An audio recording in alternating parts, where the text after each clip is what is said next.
پیر کامل کی علامتیں کیا ہے؟ تو بزرگان دین نے بہت سی باتیں لکھی ہے، ان باتوں کا خلاصہ میں آپ کو سناتا ہوں۔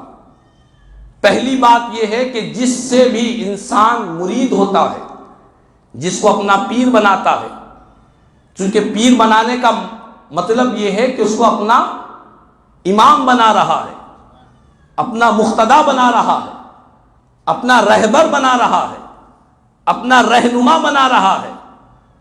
تو جب کسی کو رہبر اور رہنما بناتے ہیں تو اس کے اندر کچھ کوالٹی، کچھ خوبیاں، کوئی خصوصیات اس کے اندر ہونی چاہیے۔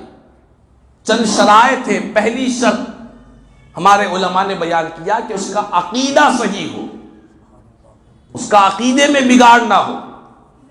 مثلا کوئی پیر ہے، اس کے عقیدے میں بگاڑ ہے، کوئی کسی صحابی رسول کی شان میں گستاخیاں اور بے ادبیاں کرتا ہے تو وہ بدعقیدہ ہے اور اس سے بیعت کرنا جائز نہیں ہے۔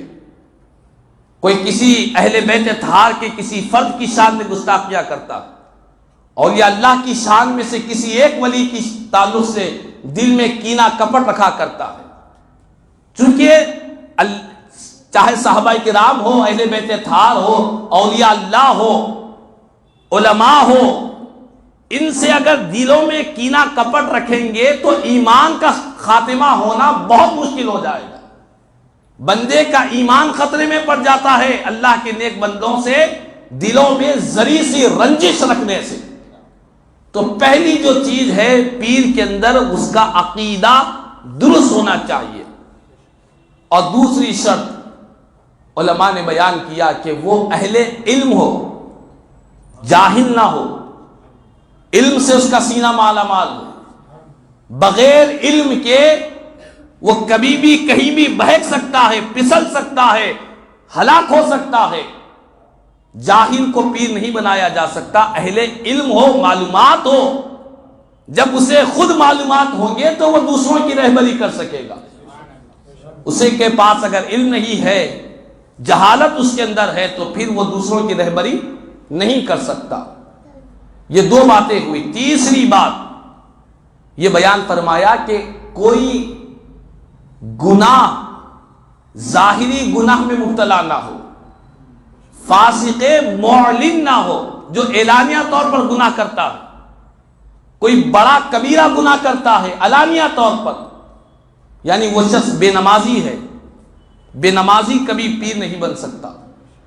یعنی وہ شخص کبیرہ گناہ میں شراب پیتا ہے اور کوئی بڑا گناہ کرتا ہے، اور محدث دکن رحمۃ اللہ تعالی علیہ فرماتے ہیں اپنی کتاب مواعظ حسنہ میں کہ آج کل بہت سے لوگ شرابی، بے نمازی، شرابی اور کبابی کو اس کے مرید ہونا چاہتے ہیں، اور یہ کہتے ہیں کہ ان کا ظاہر بگڑا ہوا ہے لیکن ان کا باطن اچھا ہے۔ آپ فرماتے ہیں ہرگز نہیں ہو سکتا کہ کسی کا ظاہر بگڑا ہوا ہو، ظاہر خلاف شریعت ہو، ظاہر گناہوں میں ہو، بے نمازی ہو، شرابی ہو، اور اس کا دل پاک و صاف ہو۔ فرمایا یہ ہرگز نہیں ہو سکتا، یہ شیطانی وسوسہ ہے، یہ مکار ہے، عیار ہے، دھوکے باز ہے۔ ہمیں جاہلوں سے اور فاسقوں سے محترز ہونا چاہیے، اس سے اپنے آپ کو بچانا چاہیے۔ یہ حضرت محدث دکن سیدنا عبداللہ شاہ نقشبندی مجددی قادری رحمہ اللہ نے اپنی کتاب مواعظ حسنہ میں بیان فرمایا۔ تو فاسق نہ ہو۔ تین باتیں ہوئی۔ پہلی بات کہ اس کا عقیدہ درست ہو، دوسری بات اس کے پاس علم ہو، اور تیسری بات وہ کوئی گناہ میں مبتلا نہ ہو، فاسق معلن نہ ہو، کوئی کبیرہ گناہوں کا مرتکب نہ ہو۔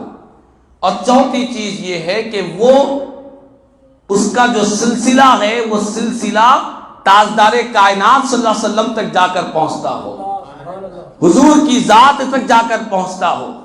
اس کا جو سلسلہ شجرہ ہے، اس کا جو سلسلہ روحانی جو سلسلہ ہے وہ تاجدار کائنات صلی اللہ علیہ وسلم تک پہنچتا ہو۔